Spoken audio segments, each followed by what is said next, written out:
Okay, so we just read the Grimm's brothers' story, The Water of Life. Do you want to give a summary and then we'll talk about it? Mhm. So there was a kingdom, and its king was very sick. He had a severe illness, and the consensus was that he was likely going to die. So his sons were grieving, uh, and there was like an old man, uh, and they were trying to find answers with, and the old man said that he knows of something called the water of life, and if if they're able to obtain it, he will be cured. So the eldest son said he would go find it, and the king told him that he wouldn't allow it, that he would rather die than have his son go out and get it because it was dangerous. But the son kept insisting, and finally the king relented. So he went, but and his motivation was to obtain the kingdom when his father died. And he felt that if he got the water of life, that it would guarantee that. So he got on his horse and rode, and he came upon a dwarf and, and on the road, and he told the dwarf to move away, shrimp. Uh, Yeah, the so dwarf had asked him where he was going. mhm, yeah, so that happened, and the dwarf was upset at being mistreated. So he cast or he sent a bad thought to him, or a spell. I'm not sure which, but so and as the eldest kept riding, he kept going and going, but like the road and the forest kept closing in on him to the point he couldn't continue further, and he couldn't even turn back around. Yeah, So he was trapped. yeah, or like in a ravine, and then yeah, he was trapped Hmm. between two mountains. Hmm. So now uh the king was still waiting, and the middle child, or the middle son, approached the king, and he asked his father again to let him go.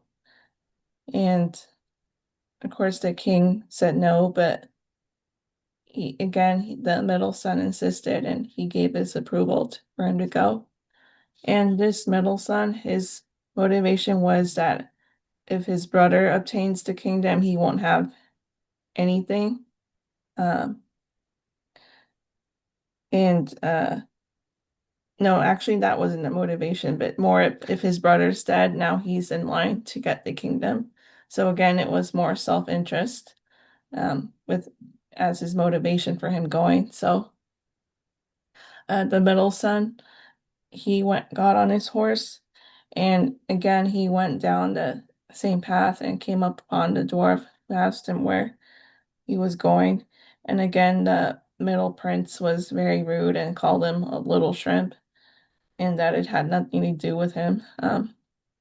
So once again, the dwarf was upset, and he also cast a spell on him. Um, and this time, uh, yeah, it was the same punishment. He went into a ravine Mm. and couldn't make his way back. So now with the two elder princes trapped, the the last son begged his father to let him go, and the king gave his approval. And this son also set out, and the dwarf asked the youngest prince again where he was going, and the prince said that his father, the king, was dying, and that he needed the water of life. Um, and this prince treated the dwarf decently and didn't call him little shrimp or anything. So the dwarf said that because he was a decent person, that he would tell him where this water of life was located. And he said that it was from at an enchanted castle springing from a fountain, and that he would give him two loaves of bread and a iron wand, um, so that when he reached the enchanted castle, he would strike the gates, two or three times with the wand, and the loaves of bread would serve as a distraction for some two lions that would be there once he crossed the gates. So, yeah, the prince thanked the dwarf and he made his way onto the disenchanted castle. And um, I'm thinking missing a detail. I think he had a sword too. Oh, Um, later on he gets a sword in the castle. yeah. So he gets into the castle and he strikes the wand three times at the gate, and then he tosses the loaves of bread to the lion, and he's able to make it through. And then when he gets through, he comes upon two princes, and he's able to uh, remove their rings from their finger.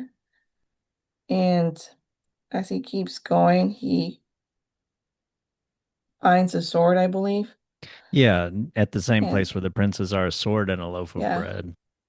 yeah. And then as he makes his way through, he comes across a beautiful maiden who's the princess. And when she sees him, she rejoices and tells him that he has saved her, and that if he comes back in a year's time, she will marry him and he will inherit her kingdom. So, uh, so yeah, once that happens, he finds a beautiful bed, and he's so tired that he falls asleep. But the princess had told him that he needs to get the water of life by the time the clock strikes 12. And when he wakes up, it's a quarter to 12. So he hastily wakes up and draws a cup of it from the fountain. And just as that's happening, it's going to be 12. So like he's running so fast and the gate closes and like cuts off a piece of his heel. Um, so yeah, he's out and he got the water. Uh, Yeah, and he goes homewards yeah, again and he again passes the dwarf. yeah, yeah. And the dwarf tells him that he's inherited a lot now. Yeah, that he's inherited wealth and that he could slain whole armies. And feed whole peoples. Hmm.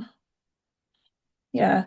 And the prince tells him, but still, though, he's missing his brothers. And he asked the dwarf if he could help him find them. And the dwarf said that because they mistreated him, he has imprisoned them. Um, but he tells them where they're located and warns him that they have bad hearts.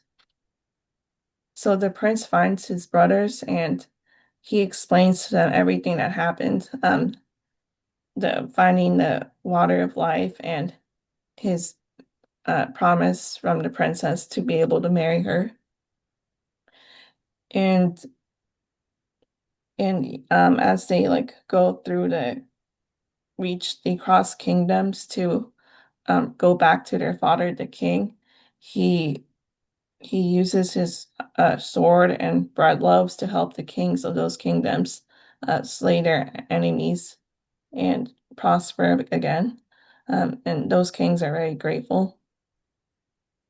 But the brothers are envious and they speak privately and they tell each other that once once the young prince reaches their kingdom, that kingdom will, of course, the king will give him this kingdom for bringing back the water of life. So they plot against him, and when he falls asleep, they sneak into his room and they get the container with the water and they replace it with salt water, and they take the actual water of life for themselves. Um, and then so they take the water, and when they come back to the kingdom, they, the youngest prince, he's overjoyed and he gives his father, the king, the salt water. Mhm. But of course, it's salt water, and the king well, he drinks it and he becomes sick.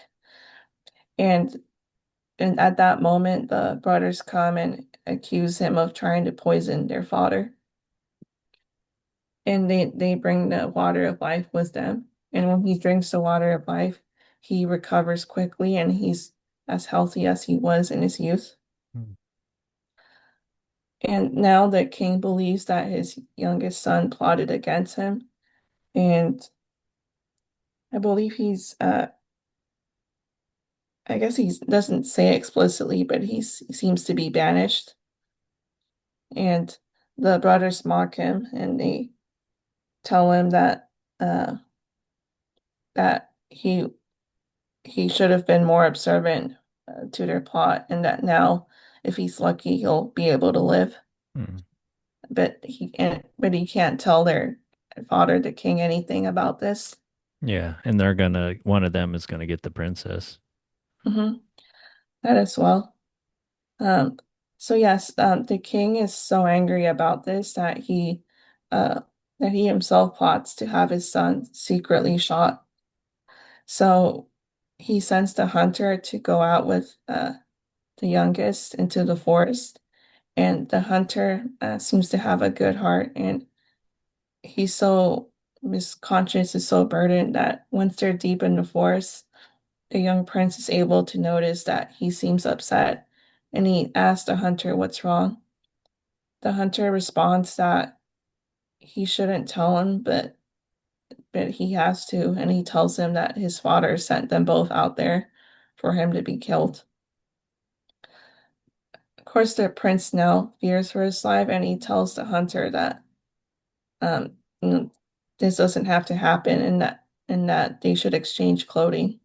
So the hunter takes on the prince's clothing, and the prince takes on the hunter's clothing, and the prince just leaves and goes deeper into the forest. And while he's gone and out in the forest, Oh, a three. Oh, yeah. but anyways, they exchange clothing, and the prince is deep in the forest, staying away. And in that time, the three kings that the prince helped protect their kingdoms, they sent wagons of gold and precious stones to the kingdom. And the king starts doubting himself. He starts to think that his son helped do good deeds in these kingdoms. And he starts to wonder if he was wrong about trying to have him killed.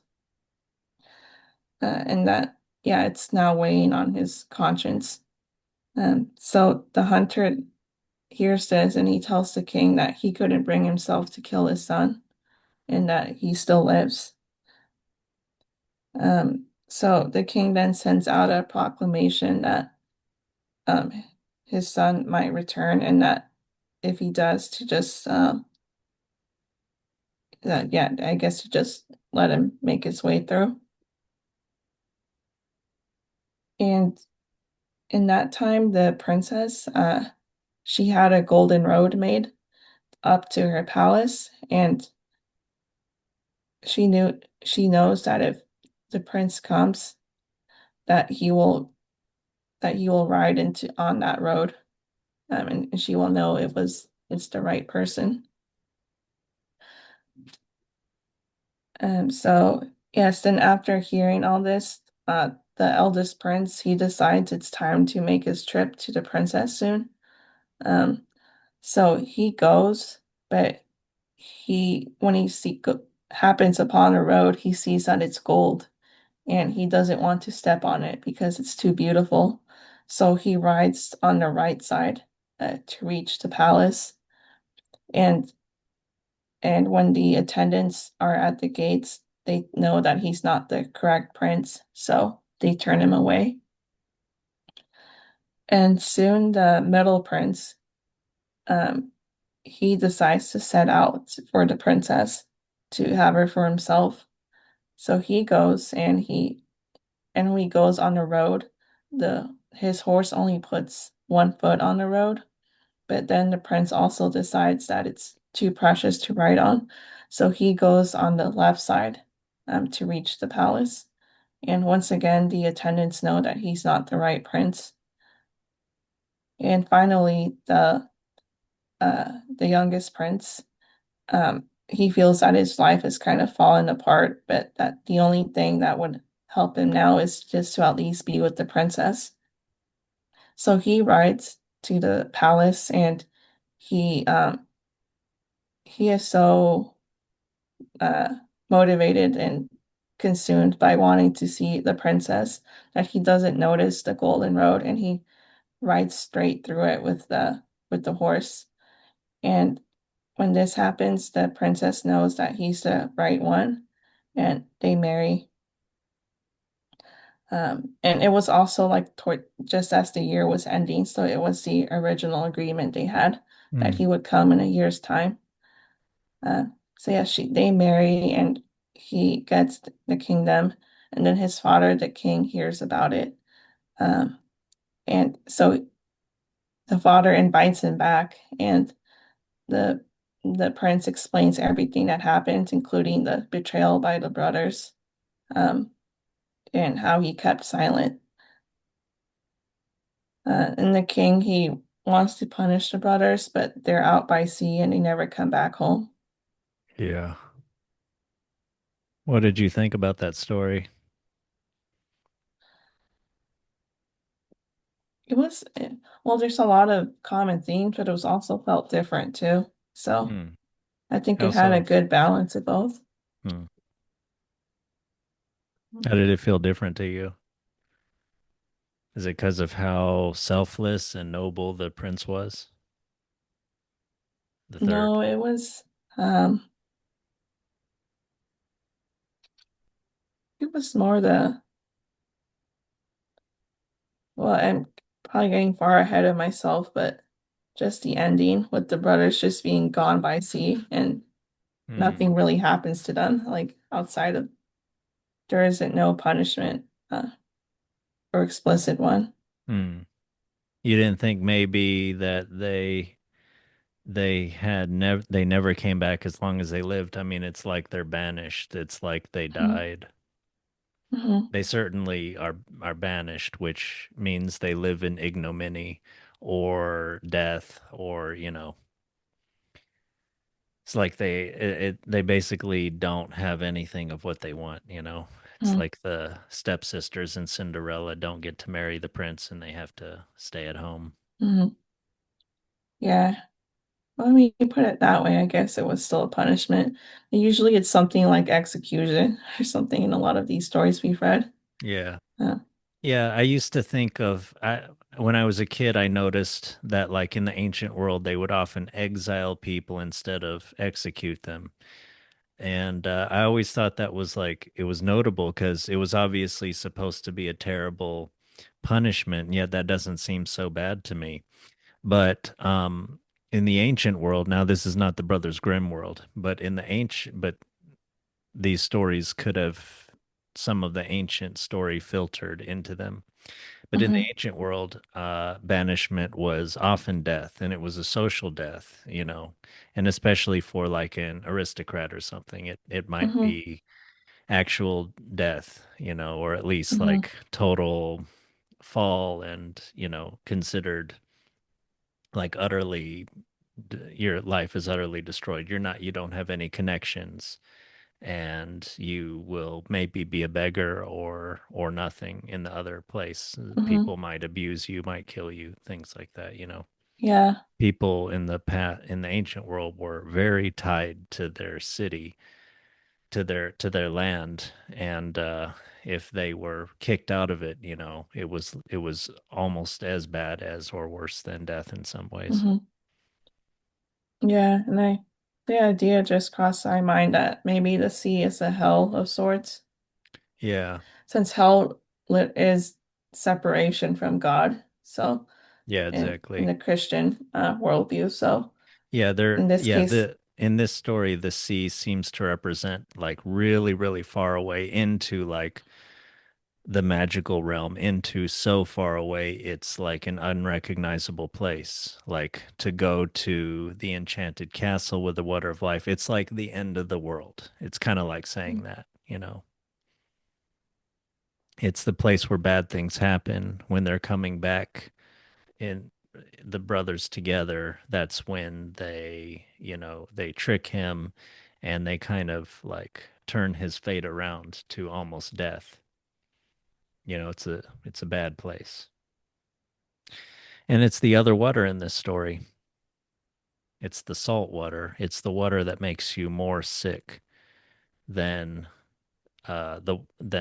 than you were before. It almost kills the father when the brother gives it to him. The third brother gives it to him after the other brothers have sabotaged what he's doing. So yeah, it's a very bad thing. Yeah. Yeah, what else stood out to you about this story? Mm.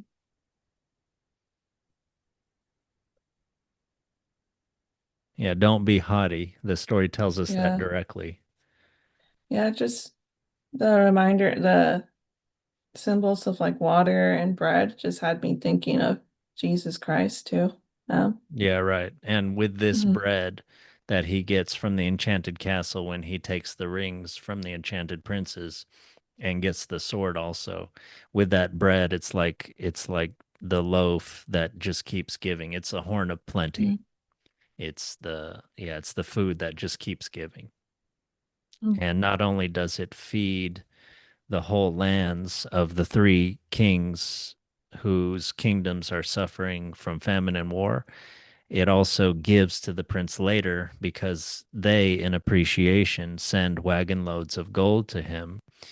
And so he gets gold. And also by that, his father realizes that he's probably innocent. So it gives him his life. It gives him his relationship with his father back, which gives him his kingdom, gives him his mhm, reputation, gives him everything back. So yeah, those loaves help to mhm, keep on giving. mhm. Yeah, so just like there's bread and water in the Bible, I think what I remember there's also mention of swords as like saying there's also a time to for I don't remember exactly. I mean, there's a lot of swords in the Bible, but Yeah, what there's do you like a mean? symbol of there's a time for action too. Um, Mm, yeah, it's a over symbol of yeah. strength. Yeah, the sword. Mm, Although, yes, he uses this to save people. There's no actual mhm. violence. The only Yeah. violence that is done in this story is, so yeah, the sword is not used for like violence except against presumably people trying to take over the kingdom, invaders. It's not used for invasion. Uh, but yeah, the violence that is done is the conniving brothers. Mhm, They do it. They do violence with their words. They do violence with water, with like replacing the water of life with salt water, which almost kills their own father. mhm, Yeah. Yeah. Oh, and I wanted to say the hunter does not do violence either here. So it's mhm, like the sword does not do sort of, yeah, certain type of bad violence, and the hunter does not kill anybody, but mhm. it's the sort of other things that do the killing, Yeah, including that and salt water with the brothers who are banished sort of seemingly by fate at the end of the story. yeah, and, like the youngest prince doesn't seek to do anything to his brothers, but like you said, they do to him. Yeah, and he even saved them. I Mm, thought, when he after he saved them, he told them everything that happened, including like that he saved them, uh and which they would have, from their perspective, they would have thought, like he must know that this means he's not as likely to get the kingdom. Oh wait, no, he has the water of life, so mhm, they know that he's still going to get the kingdom. But still, yeah, they're not appreciative for his selflessness or his mhm. their lives. They're just trying to get whatever they can. Yeah, I wrote at the top of the story, getting what you're owed. So the brothers are always thinking about the two older brothers are always thinking about that at the beginning of the story and throughout the story. And yes, later they do get in a way what they're owed, which is kind of banishment because Hmm. they, have not seemed to be, they don't want to play like a good role in Hmm. society. Uh, and the brother obviously gets what the third brother, excuse me, obviously gets what he's owed in a way, but gets much more than that, right? Because Hmm. he gets the kingdom for saving his father, supposedly, uh he also gets so much more. He gets, extra gold from the kings that he saves, and he gets the hand of a maiden, of a Hmm. beautiful maiden. Yeah, because I think, yeah, like the brothers are focused on what they feel they were owed, but they forgot that they also have a responsibility to give back to others, like what's owed to them. Yeah. Yeah, that's a good point. Yeah, they're only thinking of what they're transactional. They're only thinking, well, I'm going to risk my life. I'm going to get the water of life, and then I'm going to get the kingdom. Yeah, they're, Hmm. as in other stories, that we read in the Grimm's brothers, they're doing something for the reason, for the expected reward. Hmm. And the person who ends up getting more than they would expect is the person who acted selflessly. Hmm. Yeah, because like they owe their father like loyalty and respect, and their younger brother like love. Yeah, yeah, Uh, that's right. and but they And don't. then later Uh, gratitude, like utter gratitude mhm. for saving them. Yeah. And they would have been fine, But yeah, they have bad hearts, so, they're not going to come to a good end. They don't come to their senses after, presumably they were actually the story says that they're stuck in those ravines for a long Mhm. time. Like especially the first brother. It says after a Mhm. long time, uh after he was stuck in the ravine, Mhm. the second brother decides to try his luck, Mhm. So Mhm. and then after him, so both of them are stuck in the ravine for a while.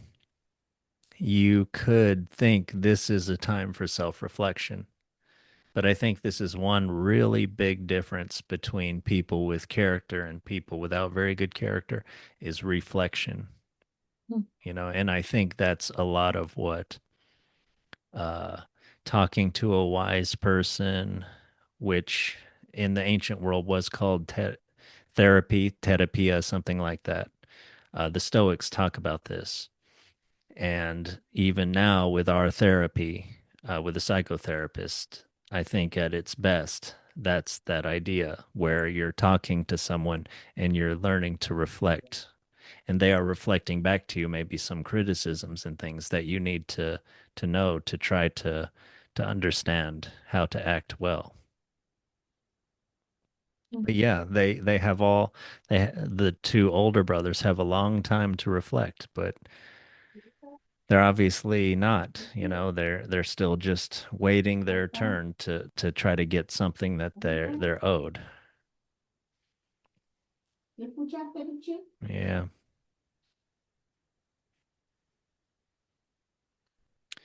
But yes, yeah. And that's my understanding is that, yeah, reflection is very, very important. Mhm. Pascal I said kind of. something like most of the world's problems come from people not being able to sit in a room alone silently for 30 minutes. That quote stuck that rough quote stuck with me since high school. What were you going to say? Sorry. So I kind of see the dwarf as kind of a gatekeeper or a balancer of like the Yeah, good and definitely. evil in the story. Definitely. Yeah. Yeah, he's on this road between the mysterious, which could end in any number of good and bad conclusions. Yeah, exactly. And he just asks a simple question, And yeah, it's a test whether you can, and it's an easy test too, whether you can just, someone's just asking you where you're going. And that's a very good question, actually, when you're on a road to be able to know and to articulate where it is you are going, right? They didn't know where they were going. They ended up getting stuck and they ended up getting banished. But the third prince has humility and he can give him a simple explanation of where he's going and show a little trust too. So show a little bit of vulnerability. You could read that as naivete, but the dwarf is not a malicious dwarf. It's just one with pride, or one that it's not about his personal pride. It's about punishing or rewarding good or evil. The uh, last thing maybe I wanted to mention was at the end of the story when the it we're coming up upon the elapsed year that the princess said she would wait for the prince to before their marriage. She sets out the golden road, and to me that was a symbol of sin, where uh, it's about kind of getting it pretty much right, or a certain idea of sin that I have, where it's not so much about particularly avoiding immoral behavior, particularly, or something like that, but more about making the mark accurately. Like, go, and I get this from John Vervaeke too, of knowing, con constantly almost sensing going the right way in a complex environment where you're not going off the path to the right or to the left. And I think, yeah, I think this often happens in life with your actions. And the the two older sons, they just noticed the path itself rather than the the aim, the you know and and so they're distracted by that and they go off to the right or to the left. But yeah, the third prince, yeah, he's enamored with his love. He's thinking of the aim itself, and by thinking of the aim, the goal, you are able to navigate and go the right way, whether you know it or not. You sense it, right? And so he doesn't pay attention to the minor detail of like the beautiful path, and he's going more for the love, the kingdom, and things like that. Yeah. Do you have any more thoughts about this story? No, I just wonder what do you think about the princess? Yeah, hadn't thought about her. I mean, they say the fact that she makes him wait. I mean, there could be like it could be like Sleeping Beauty a little bit, or where there's this idea that one has to wait to like sort of for marriage or for a beautiful maiden or something like that. So he has proven himself in many ways. He first of all, he wanted to help his father. He knew it was dangerous but still went. He waited for his other brothers to go first, and then so he waited his turn. He had patience. And then, yes, he does not offend the dwarf. He passes the test. It could be the Sphinx or whatever. He passes the test. And then he goes and does what he was told to do, gets into the castle, gets the magical things that he's supposed to. And then he does not falter and he gets the water of life, but he just barely gets out of the castle and gets his heel clipped. It's a little bit like the ritual wounding in initiation rituals. He is transformed now. He's changed. from all his tests and his magical encounter and his gifts, which are a symbol of the gifts of the soul. So the princess, yeah. I don't know. Yeah, what do you think besides that? Like she makes people wait. There's obviously a theme of 12 where the clock struck midnight in the castle, and that's when the doors close, and also you have to wait 12 months for Hmm. her. So there's maybe some kind of like completeness there. 12 is like half of a day. It's one Hmm. turn around a clock. So there is something of like one has to wait a full cycle, like a full Hmm. season of life and death for her or Hmm. something. Yeah, I'm not so sure. Yeah, she makes people wait, and I guess she also shows she has discernment and she's wise when it comes to choosing the right prince. So that kind of showcases her how she's also befitting the youngest prince too. Yeah. Yes, discernment. Why does she have to do that with the path set out? Why can't she just do it with her own eyes? But that's how these stories are. But what do you think about that? I think it's just maybe an outward sign of her discernment, the fact that she can lay out a certain thing and then yeah, the right person will end up choosing. Mm. Yeah, I'm not so sure either, but I'm leaning towards what your idea is. It's a little like Cinderella, although it's Cinderella's more direct because of course the slipper fits her. Mm. But it is in a way where the prince coming for you uh well anyway, there's this idea that yeah, as I mentioned before, the people who aren't the right people will make slightly wrong decisions, and the Mhm. slightly wrong decision makes all the difference in the world. Yeah.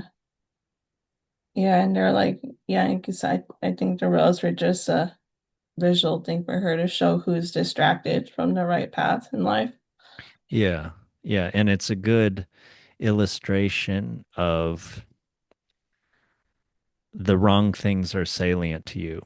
Mm. To the prince, the third prince, what is salient to him is the princess herself.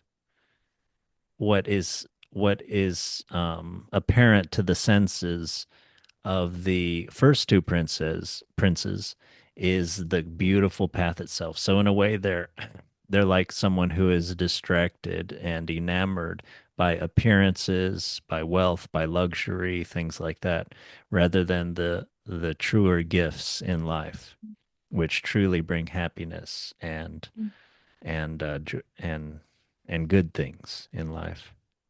Mm. Yeah. Why does why do they have to wait 12 months for the princess? It has yeah something to do with maybe yeah her value, and you could just say it's also about their needs they need time for the rest of the story to play out before the princess comes back in, there's probably some deeper logic to that too. They need to kind of sort things out with the two older brothers and the king, etc. Yeah, but there's something about when he comes back, he's waiting, but when he comes back to the princess, a full eon, a full time has elapsed. So there's some kind of psychologic kind of thing to that. Well, any other thoughts for now? Not so far. Okay. Yeah. Yeah, I like that story too. It was very, very fun.